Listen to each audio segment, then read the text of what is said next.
So I always think it's just best to start with like you introducing yourself, and then I have a few questions, and then I just like to open it up to have a conversation. Okay. So my name's Charlie. That sounds so weird, but yeah, my name's Charlie. Uh, I'm 16. I'm out of Knoxville, Tennessee. I make music. I do it literally in the corner of my bedroom, on a little laptop. It's pretty basic, but I try to do things that will make ultimately a huge impact on people, hopefully. Yeah, for sure. Um, so my first question is just like, who are your biggest influences musically? Man, probably. See, I love a variety, but at the same time, there's a select like three people I really am into, like Juice World, The Kid Leroy, Dro Kenji. Also love a lot of pop. Like there's this artist named Elio. She's somewhat indie. I really like her stuff. Charlie XCX. Along those lines. Yeah, definitely. I mean, those are some great influences. Yeah, Yeah. So my second question is just kind of like, who or what inspires you? man. So I saw Juice World's impact. I saw his work ethic. I saw everything about him. And I'm like, I'm not trying to imitate him, but I want to make an impact like him. I want to be able to keep a legacy and to keep people going in life, to be the reason that someone is still alive, type of thing. Like, I want people to know that this and that, like, that they're, experiencing that too, because that is a problem that I have myself, is knowing that I'm not the only one. And that's what I try to put across in my music. Ultimately, kind of summing that up, it's kind of what Juice World did. He wanted to make an impact, so he did. Yeah, I think that's that's like a really cool thing about like why you do what you do. I think that's important. Exactly. Yeah. So, my next question is just kind of what are your goals for 2022 since we just started the new year? Oh man. I wrote number one on my goal.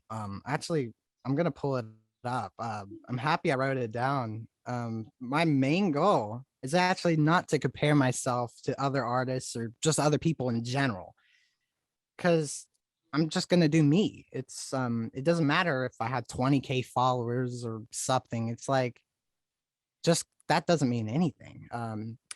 However, I do have goals to kind of push myself and my boundaries. I wanted to get 10K plays on one song, 50K total plays this year.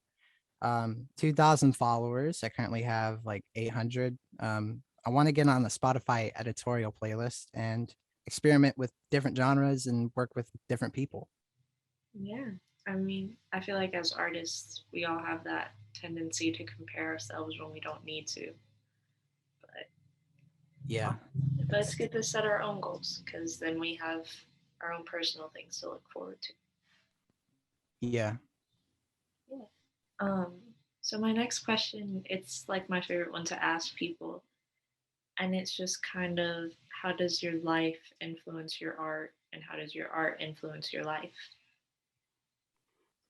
So, as I said a little earlier, I think it's really my feelings, experiences, and ultimately the things that I'm striving for that I try to make influence my music. And I try to make it so when I make a song and I listen back, like it makes me happy. Like it makes me satisfied. It gives me some sort of satisfaction that ultimately gives me a purpose in life, which I think influences just my whole mood and attitude. Yeah, I feel like that's really important that you have that intention when you're making something. Yeah. Yeah. So I only have one more like official question. And it's just kind of like anything that you would want to plug, anything you're working on, and that kind of thing. So I have a song coming out Friday, a few days from now. It's called Back in the Day, and it's pretty self-explanatory. In that very moment, that was back in May, but I was, really like reminiscing over nostalgia and kind of how my life is flipped over in that sense. So much more responsibility and changes that are kind of hard to fathom and take control of. And yeah, I think it's probably going to be a monumental song for me. So go check that out. My Instagram, real homie John. Also all platforms. So you can stream me on Spotify, SoundCloud, Apple Music, Tidal, whatever. Yeah. Um, yeah, so this is kind of where I just like to open it up to anything you would want to talk about or would want an audience to know, just to have that dialogue. Well, um, I try to be, I try to, um, I try to push my most genuine self, in the public eye. Like I try to be like no filter in that regard. Just talking to you. I try to be straight up, like how I would be in real life, not just a whole facade of this and that, because I think that's what a lot of people are putting on. And I want to be, I want to be a good influence, and uh, ultimately, man, what was I gonna say? Just because, man, I keep forgetting. Just as I said, people need to know that I'm just a normal person, that I am like you, and I want to be a good influence because being influential means uh, great power, and ultimately, uh, you got to be wise with that power. Yeah. I actually probably want to modify that statement a little bit. I want to be, I want to be influential in a very cruel music industry. As my friend Karen told me, music industry is not really a fun place or a nice place. And I want to be a good representation of what it should be. Like I want it to be uplifting and not um I don't want it to be I want to be uplifting rather than breaking people down and such. So that music industry is just the backside of um, the front end, which is what people see. And people, I think people fail to realize that music industry is rough. Yeah. Um, I feel like also, as an artist, with putting yourself out there consistently, I think there are times where it's almost hard to be completely true to yourself because you're also thinking about the industry side of things, and that's always Yes, about, exactly. yeah. That's exactly how I feel.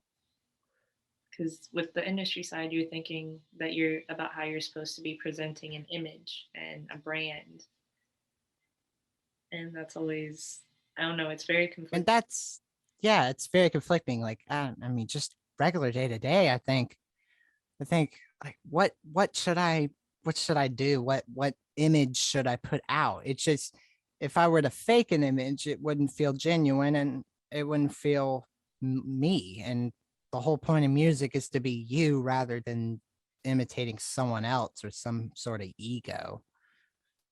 Yeah, I definitely agree with like what you're saying about that. Yeah, because I feel like, I don't know, there, when you think about, I guess, kind of how you market yourself and your music, it's almost like there's a certain aesthetic that you attach to it, that you attach to you as an artist. And it's not always intentional, but it shows up. It does. Some people their whole career is based off of just imitating and putting on an ego. But in reality, I think some of the best music has been made by giving up that ego and being being intimate in a sense, being personal, up close. Yeah. And almost being able to show that kind of vulnerability in your art, I think, is what really draws people into you and is really important.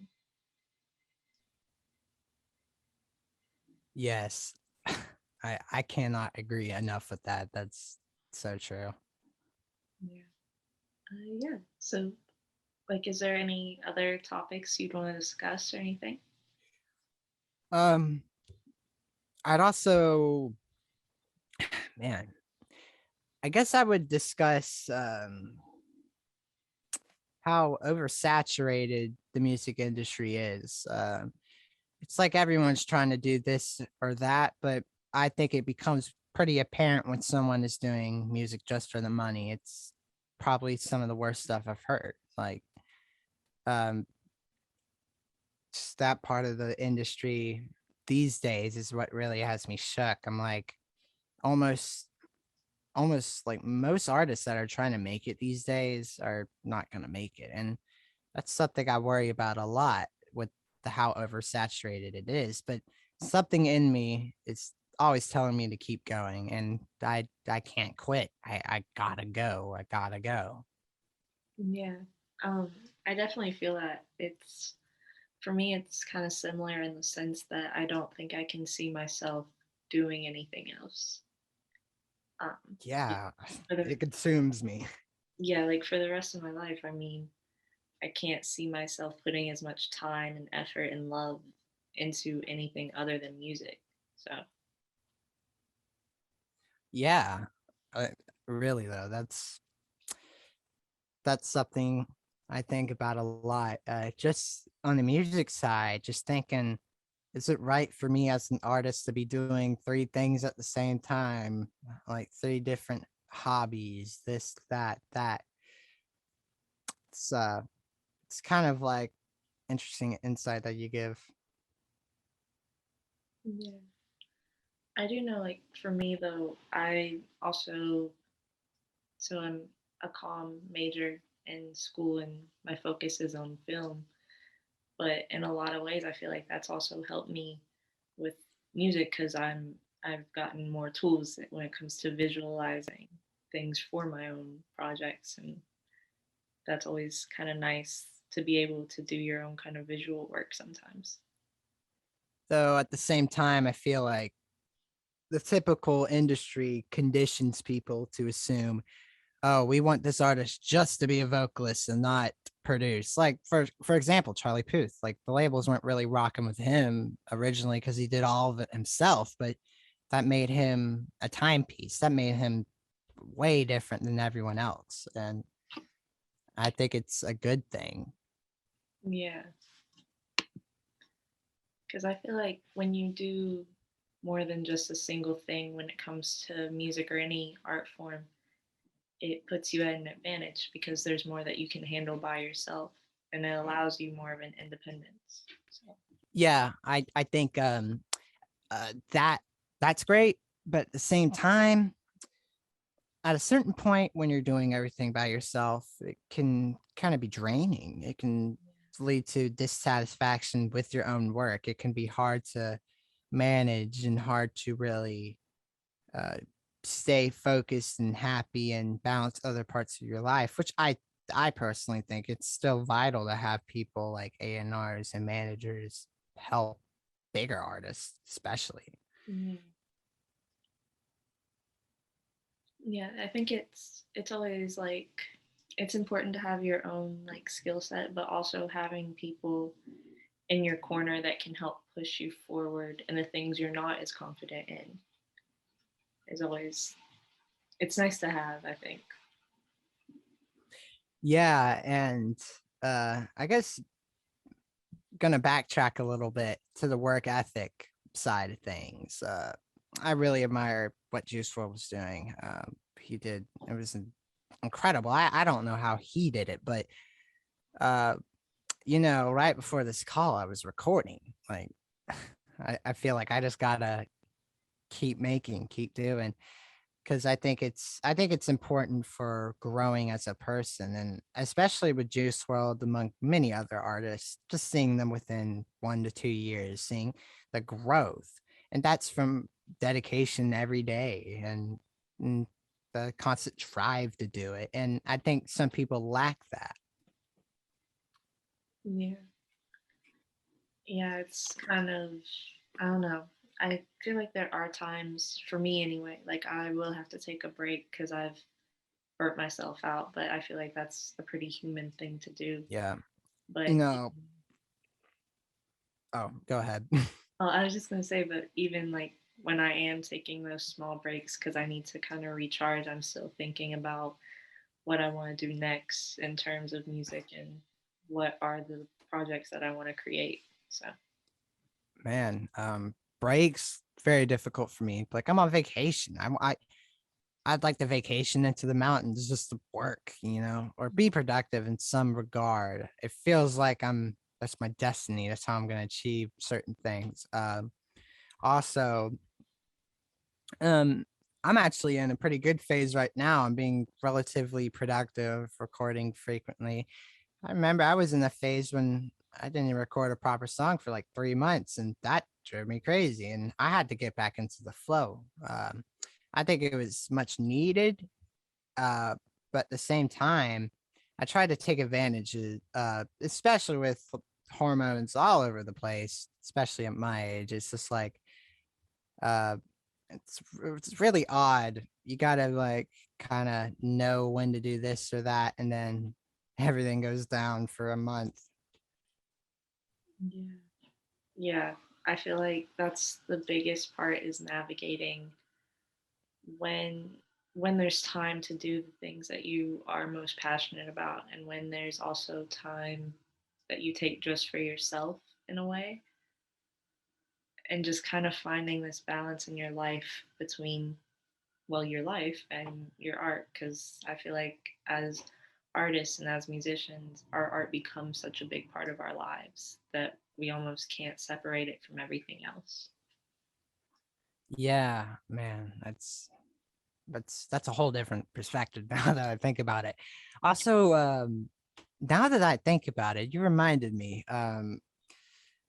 As artists, I think we forget to sometimes just slow down and think about things, and because it seems like everything's so fast paced and constantly moving, it's like we never can just sit down and think, this is what I have, this is what I've accomplished.